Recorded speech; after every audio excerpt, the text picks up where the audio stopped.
Hello friends and welcome back to our channel commerce परीक्षा। आज के इस वीडियो में हम अकाउंट्स का second unit accounting for partnership start करेंगे। तो आज हम डिस्कस करेंगे meaning of partnership, features of partnership और पार्टनरशिप डीड के बारे में।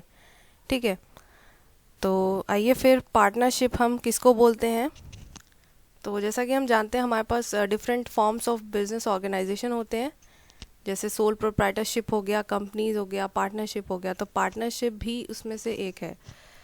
तो जैसे सोल प्रोप्राइटरशिप में एक अकेला बंदा होता है जो कि बिजनेस को चलाता है और जो भी प्रॉफिट या लॉस होता है वो अकेले उसको बियर करता है। ठीक है, उसी तरह पार्टनरशिप में दो या दो से ज़्यादा लोग आपस में जुड़ते हैं बिजनेस करने के लिए, बिजनेस सेटअप करते हैं, उसको चलाते हैं और जो भी प्रॉफिट या लॉस होता है उसको आपस में डिस्ट्रीब्यूट करते हैं।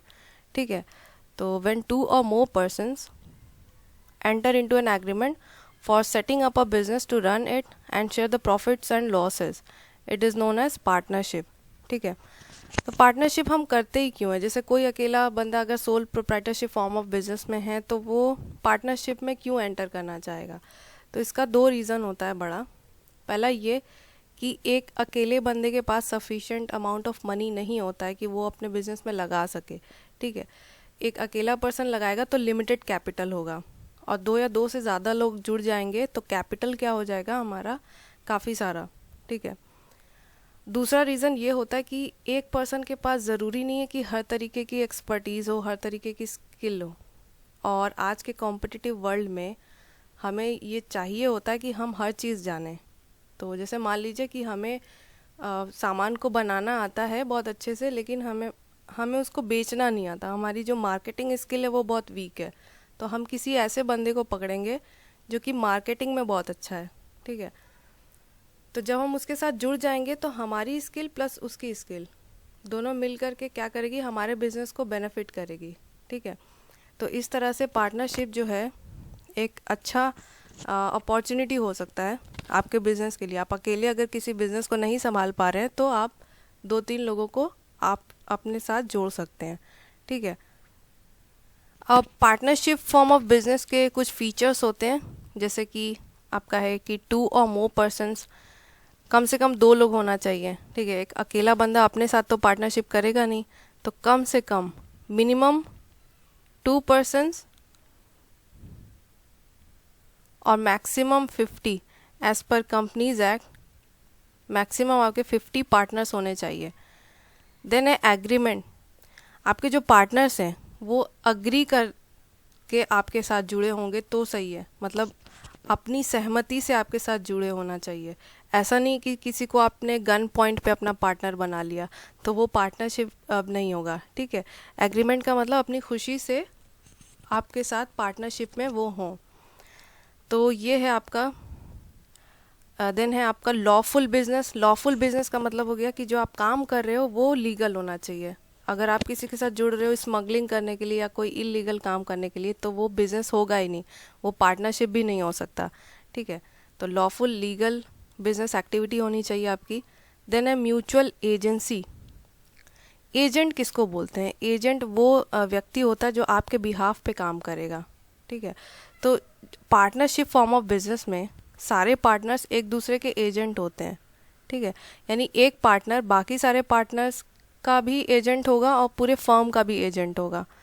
तो ये म्यूचुअल एजेंसी से चलता है पार्टनरशिप। देन है आपका प्रॉफिट शेयरिंग या sharing of profits.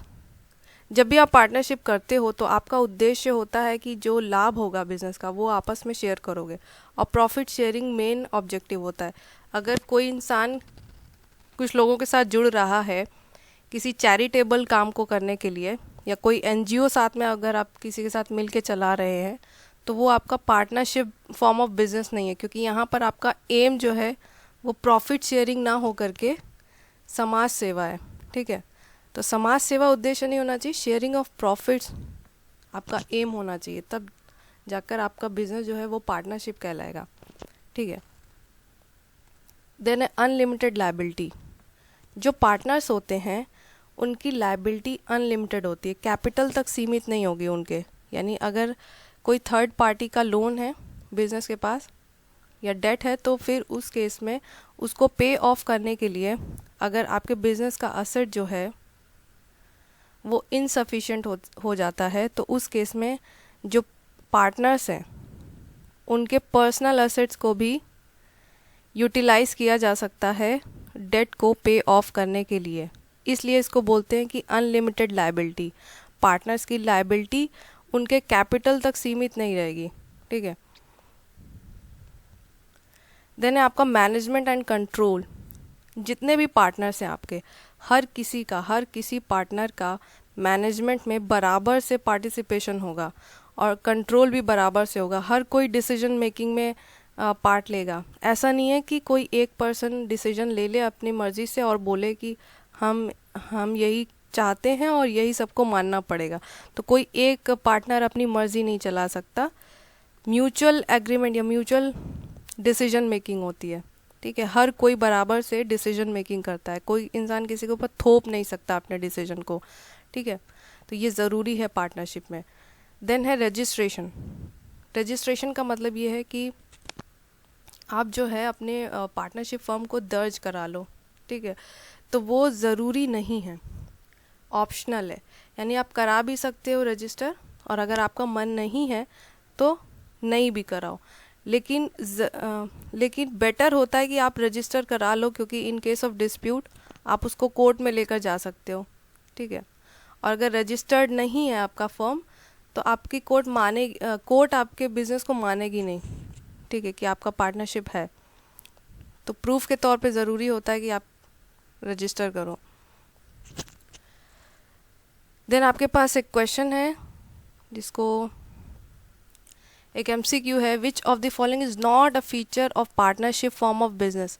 Partnership form of business का कौन सा फीचर नहीं है इनमें से? तो म्यूचुअल कंसेंट ज़रूरी होता है, ठीक है। किसी को गन पॉइंट पे पार्टनर नहीं बना सकते, आपसी सहमति से ही पार्टनर बनते हैं, तो ये ज़रूरी है। अनलिमिटेड लायबिलिटी होता है पार्टनरशिप में। इक्वल प्रॉफिट्स नहीं होता। क्या होता है? प्रॉफिट शेयरिंग होता है, ठीक है। मतलब आपके जो पार्टनर्स हैं ज़रूरी नहीं है कि वो बराबर से प्रॉफिट शेयरिंग करें। ऐसा है कि अगर A और B पार्टनर्स हैं तो हो सकता है 2:1 प्रॉफिट हो सकता है 4:3 है, कुछ भी हो सकता है। आपके एग्रीमेंट के अनुसार होगा वो। अगर आपने आपने पहले से आपके पार्टनरशिप डीड में कुछ प्रॉफिट मेंशन है, प्रॉफिट का रेशियो, तो आप उसी रेशियो से शेयर करोगे। और इन केस अगर आपकी पार्टनरशिप डीड साइलेंट है इस रिगार्ड में, तो उस केस में ही सिर्फ इक्वल प्रॉफिट्स होता है। तो ये ज़रूरी नहीं है, ठीक है। तो ऑप्शन C क्या हो जाएगा? गलत। ये फीचर नहीं है पार्टनरशिप फॉर्म ऑफ बिजनेस का, ठीक है। रजिस्ट्रेशन कंपलसरी नहीं होता है।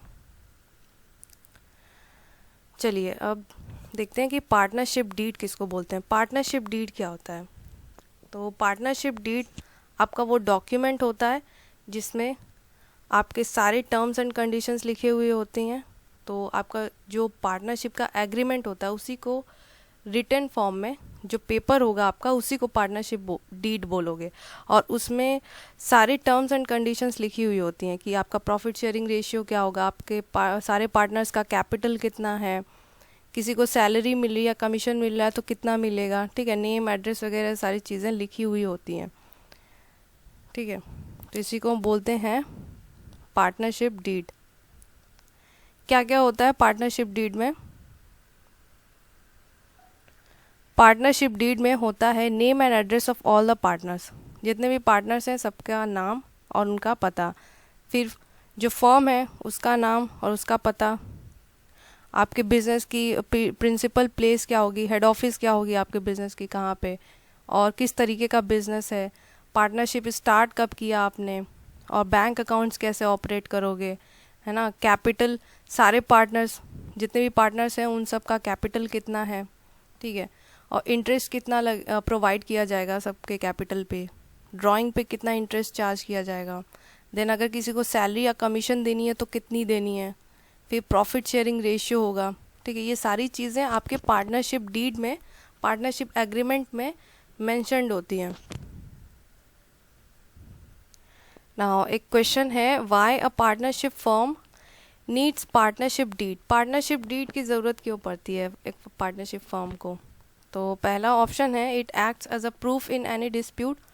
जब कोई भी विवाद होता है तो उस केस में एक सबूत के तौर पे इसको आप दिखा सकते हो कि ये हमारा पार्टनरशिप है, ठीक है। कोर्ट में आप उसको एज अ प्रूफ काम करता है, तो ये बात बिल्कुल सही है। Then it regulates rights of partners. Partners के क्या क्या अधिकार होंगे, कितना प्रॉफिट मिलेगा, सैलरी कितना मिलेगा, कमीशन में कितना मिलेगा, ये सारी चीज़ें लिखी हुई होती हैं उसमें, ठीक है। तो राइट्स को रेगुलेट करता है पार्टनर्स की। Then represents duties and liabilities of partners. Partners की ड्यूटीज़ और लाइबिलिटीज़ क्या होंगी, ये सब भी मैंशनड होती हैं पार्टनरशिप डीड में, ठीक है। तो ये सारी चीज़ें आपके पार्टनरशिप डीड में होती हैं। Option D is the right answer. तो ये था आपका अकाउंटिंग फॉर पार्टनरशिप का पार्ट 1। नेक्स्ट वीडियो में हम बाकी सारे टॉपिक्स को डिस्कस करेंगे। So thanks for watching. Subscribe this channel and share this channel to your friends also.